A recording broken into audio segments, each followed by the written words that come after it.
Hi guys, welcome back to my YouTube channel, or welcome if you're new here. My name is Jillian and we are doing a different type of video today. So this is more of a sit down and chat, which is not what I typically do, but I hope you guys find this useful, helpful, or just interesting if you're curious on what is going on in my life.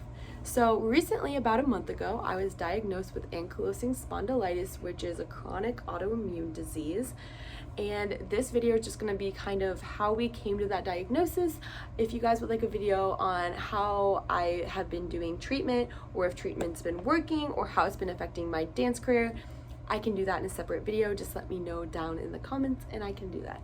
So this video by no means is any health advice, expert advice. This is all new to me, so I'm just kind of letting you guys know what I know. And I know when I was first diagnosed, I was kind of going down the YouTube rabbit hole of what does this mean for me? What does this make my life look like? I just wanted to see how other people felt about this disease, but I really could not find a lot on YouTube or really on the internet versus what medical sites had to say. So from my research / going to the doctor's office multiple times, ankylosing spondylitis is basically a chronic autoimmune disease where your body attacks its healthy joints, ligaments, bones, tendons, things like that by mistake because your immune system is too active. So to start this all off, basically, I would say probably starting 2 years ago, even maybe 3 if we're going on and off symptoms, I had a ton of pain in my spine and in my sacroiliac joints, which are basically the joints that connect your sacrum to your pelvis. And I went back to an athletic trainer and I kept getting diagnosed with SI joint sprains, which was so strange to me because I was never doing anything to specifically strain them or sprain them. Now, I was dancing, I still am dancing about 35 to 40 hours a week. So of course, it makes sense just to have injuries. And I went with that 1,000,000% because it would make sense. I'm dancing a ton of hours, so it makes sense to have some injuries or overuse injuries. But that's kept what I was being told. I was doing PT, I was icing, I was taking ibuprofen, I was doing all the things, but the symptoms really weren't getting better. So I would say for the first year, the symptoms were very on and off, very random, like they would come and go. So I would just attribute that to me not doing my PT exercises enough or well enough. So I would always go back to that, but I would say starting probably the second year into really having these symptoms, it was more consistent. The pain was worse, but still come and go. They would be here for about a month or two and then subside for about a month or two. And I kind of started seeing more specialists then, kind of doing some more x-rays, MRIs, stuff like that. So quite a few years ago, I broke my back tumbling. And so a lot of the doctors were like, oh, it's probably residual pain from the fractures in your spine, da da da. So again, I was like, okay, yeah. So I would say starting last August, so about, what is it now? It's June now. So quite a few months ago, the pain when I first started my first week of school was horrible. I am a dance major in college, so I'm active a lot, and the pain was excruciating. So the pain's been like this before though, and I always just took a bunch of ibuprofen, kind of ice, and I still pushed through the pain. So that was fine for about the first month of school. Starting the second month, it started to get worse. So I went to my primary care doctor and I was put on meloxicam, naproxen, and something else kind of to alternate between, because that's not good for your liver, but basically they're just strong anti-inflammatories, and those worked for me for the most part. I dulled the pain, but the second it wore off, the pain was right back. So at that time, I was assisting for conventions, I was taking class in college, I was dropping in classes at the studio, I was teaching 4 nights a week, so I was still doing a lot. Come Thanksgiving break, it was getting to the point where I was like, this is not normal, this is not right, something is wrong. So I took, of course, we got off for school for Thanksgiving break. I took that time off and nothing got better, but we were only back for a week before we were back on Christmas break. So I danced that week. I definitely was modifying at this point. I could not do anything that was like remotely wide ranges of motion. Like every time I put weight on my left foot walking forward, I was in excruciating pain. So come December, I did not dance for that entire month. I took that entire time off. I was like, if it's an injury, I just gotta kick it in the butt. I hate taking time off, but this is the time to do it. So coming back in January, the pain had not gone away, and in February, it was like my breaking point. Like there was a day I just remember being in tears, like walking. I could not walk. It was so bad. And I did not know what to do. And I, like, of course, the professors at school, they were kind of understanding, but at the same time, he was just like, they were like, okay, like, come on, dance. So I started going to the chiropractor.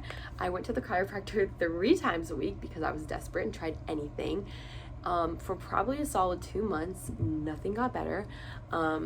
I finally went to the family care doctor, and I made my mom come with me, and we were like, something is wrong, something is not right, like I'm in so much pain. So, and he was under the impression, like, he was like, smack on your heels. He's like, no, I don't think you have a herniated disc. No, I don't think anything's broken. So, but I was like, I literally was like, I'm not leaving here until you do something. So I think out of like just like annoyance, he referred me to an orthopedic surgeon. So I don't know. At this point, I was just like, anything, give me something. Because I could not handle anymore. I was so upset because I was like, this is ruining my dance career. Didn't know what to do because I couldn't do anything. I could not lay on a bed and get up. Like it was bad. So I finally went to the orthopedic surgeon the next week, and I got an x-ray, and there was bone spurs in my pelvis and in my spine. And I talked to him for like a solid hour. He was actually a very, very good doctor, I will say, because I feel like I've been around the ringer with doctors. Like a lot of times I feel like they're just like, oh, you dance, you have pain, great, here's some ibuprofen. You're like, okay, solid, that can't be my whole life. But I feel like he actually did care a lot. Like he really went into my symptoms, my background, my history, kind of all that stuff, which I really appreciated because it was the first time I felt like someone was kind of listening to what was going on / like what I needed to be fixed. So I went to the orthopedic surgeon, and he said based on my symptoms, he didn't think it was like a bone or like ligament problem, and he thought it was more inflammatory related. So he decided to send me to a rheumatologist. Well, at the time, I had no idea what a rheumatologist was. I was just like, okay, I'm being referred to another doctor, great. So I went to the rheumatologist, actually. So the appointment was supposed to be 3 months away, but I was able to get a cancellation the next week, which was wonderful. And I went to the rheumatologist's office, and I sat down, and they asked me if the resident could talk to me just as experience, and I was there already, so I was like, yeah, sure, whatever. So I was talking to the resident, and basically we went through the whole 9 yards. She came in, she thought I had ankylosing spondylitis. Next, the doctor came in, and we went through the entire 9 yards again, symptoms, medical history, kind of all that stuff. And she again thought I had ankylosing spondylitis, which up until this point I had never even heard of. Just if you're curious, my main symptoms, I had more pain like waking up after sitting for a long time. I had pain during movement as well. Just a lot of kind of like stabbing pain. It was the whole 9 yards of things. But so after that, ankylosing spondylitis can only be like diagnosed, I guess, with some blood tests if you have like certain inflammatory markers in your blood. If you have a gene called the HLB27 gene, if I remember correctly, that could be wrong, do your research. And then you get an MRI and look in to see if there's inflammation in certain spots of your MRI. So basically, I was sent for some blood work or lab tests, and she ordered 11 different blood tests to be done just based on what she needed. They did a lot of like other tests too, because she was pretty certain that this is what I had based on all my symptoms. She said I'm basically the perfect model of what this disease would look like. The only thing that was throwing it off was that I'm female. It's more common in males, but not unseen in females as well. So she ordered extra blood tests because if you're diagnosed with this disease, you have to be put on certain medications that kind of weaken your immune system, so you can't have like hepatitis or kind of like all of those things that make it really dangerous to be on these medications. So just to be careful, she put me on these, or gave me these blood tests just to make sure that's not what I had. Long story short, she ordered a lot of blood tests, which I was fine with because I was like, yeah, knock them out of the way. I get in there, and I've always had my blood drawn, like, 2 or 3 vials, and I've been good. I felt nothing. So I get there, and I'm on like 6, and I start feeling dizzy. And then I get to 7, and you start seeing like the little black fuzzies in the corner, and I was like, oh Lord. So I told the guy, I was like, I'm starting to feel like a little dizzy. And he's like, are you good? And I was like, yeah, just keep going, because I don't want to come back and do more blood tests. So I was like, just get it done. Probably on 8, I was knocked out. I was dead. I was like, oop, faint. So I passed out. And the nurses are super nice. They're like, here's some crackers, here's some soda, which I do not drink any soda. I really don't drink anything besides water. So I was like, ugh. But spike your blood sugar. I drank it, whatever. So I left the hospital that day. It was fine. And the next week I went in for my MRI. So I got my MRI, I think on a Thursday. It was actually our tech week for school, and I was dying that entire week. Like, I was struggling so bad, and I did not know what to do because we had a show, and I it's just bad. I was taking so much ibuprofen and meloxicam and stuff to try to block the pain, but it was definitely a week. I got through it, but it was a week. So I had my MRI on a Thursday, and I got a call Thursday night saying, you need to schedule an appointment. And so I was like, oh, can I schedule it for Monday? And they were like, we'd rather you come in sooner. So they had an appointment for the next morning at like 8 a.m. So I took it, and I got in, and the lady was like, yep, so you have it, which I assumed because they scheduled an appointment like so quick. I've never had an appointment scheduled that quick. So basically, I was diagnosed with ankylosing spondylitis. Unfortunately, it doesn't have a cure, so that was disappointing, except I was very thrilled to finally have an answer. In my head, it was finally nice to have justification kind of for what was going on. I feel like so many times I was put to like, you're a dancer, you're gonna have pain.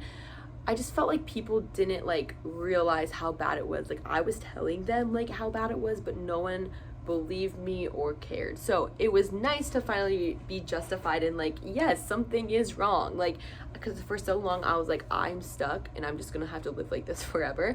So it was nice knowing that indeed something was wrong and it kind of has a potential fix. So from then on, I was put on Humira. I'm still on Humira currently. But Humira is basically an injection pen, and you just give yourself an injection, and I do it in my stomach, in your stomach, or I think you can do it in your thigh as well, but they prefer it somewhere where it has like the most body fat. So I feel like for me, the stomach is easy, and it's just right there. But you basically give yourself this injection twice a month or every other week. And yeah, so I learned how to do it in the doctor's office that day and was sent home on this prescription of Humira. So I don't mind shots actually at all. Like, I really don't find it that bad. So it's kind of easy, I will say, for me. If you were scared of needles, I feel like that would be a different situation. But it's pretty easy. It looks like an EpiPen, and you literally just put it on at 90 degrees, push the button on the end, it stabs you with the needle, and you wait for the medicine to go all the way into your system. You hold it for 10 seconds, and you pull it out and throw it in a sharps container. So I will say it's been working amazingly well for me, like beyond my wildest dreams. I do not know how I was literally dancing before without it, because I felt like a new person. It's probably the best thing that's ever happened to me. I have my next follow-up since starting the medication in like 4 days, so that's exciting. The only thing that I've noticed with it is so far that the last couple times I've given myself the injection, I've started getting an allergic reaction on my injection site, and each time it's gotten worse, so I'm a little concerned about that. But other than that, Humira has been freaking amazing for me. I love being on it. Like, it just, my body feels so much better. Oh, and then the only other symptom I've had is when I got sick, I was sick for so long because it takes down your immune system. It also makes your body have a harder time fighting infection or like sickness or disease or kind of all that stuff. So I got just like a normal cold, and it was here for weeks and weeks and weeks, and I swore I was never gonna get better, but it finally went away. So that's just another like kind of like be cautious situation. So I'm fingers are crossed that nothing bad from this kind of like hive reaction comes from this. I'm hoping it's just one of those things that will eventually go away, but I don't know. I will chat with my doctor and I will kind of see what they think about that. But overall, I just kind of wanted to give you guys a look into what's been going on. I want you to know that you're not alone if you are also facing this. If you're in this amount of pain all the time, please go to your doctor. Tell them that something is not wrong, because I feel like it went so long for me to be diagnosed, and the solution was literally life-changing. Like the next week I started feeling so much better. So like I just wish I was diagnosed with it sooner and people took what I was saying to heart sooner, so then I could have been doing this for a long time, because I know my entire year of college as a dance major that year was kind of blown. I feel like I gave up so much dance, like that I could have been training, I could have been working. I skipped our residency because I was in so much pain. There was no way I could do it. So it's just things like this that really bother me. Sometimes I feel like because I'm young, or because I'm a dancer, because I'm an athlete, I think things get looked at less seriously or a bit put back on an injury, and it's not always the case. So if this is you, or if you feel like you're kind of at a loss and have no idea why your body feels like it does, find a specialist. Really try to drive home your point, because until I kind of said I wasn't leaving till you did something, that was when I got an answer. So yes, I feel much better. I was in a bad place for probably 6 months, like mentally, physically, everything wise. I was just struggling because I could not do what I loved. Coming back on it now, like I do, like I feel like I grew as a person and as a dancer, because it made me realize how much I loved it and how much I missed it. But back then that was not the case. I was so upset all the time. I was so sad all the time. I was so angry all the time. It was not a good situation. So I hope this kind of gives you insight into what's been going on for the past year or so and kind of where I've been. But more so, I hope if you're going through something similar, that it helps you get through it, get some answers, and hopefully feel better. Until next time, you guys, I'll see you later. Bye.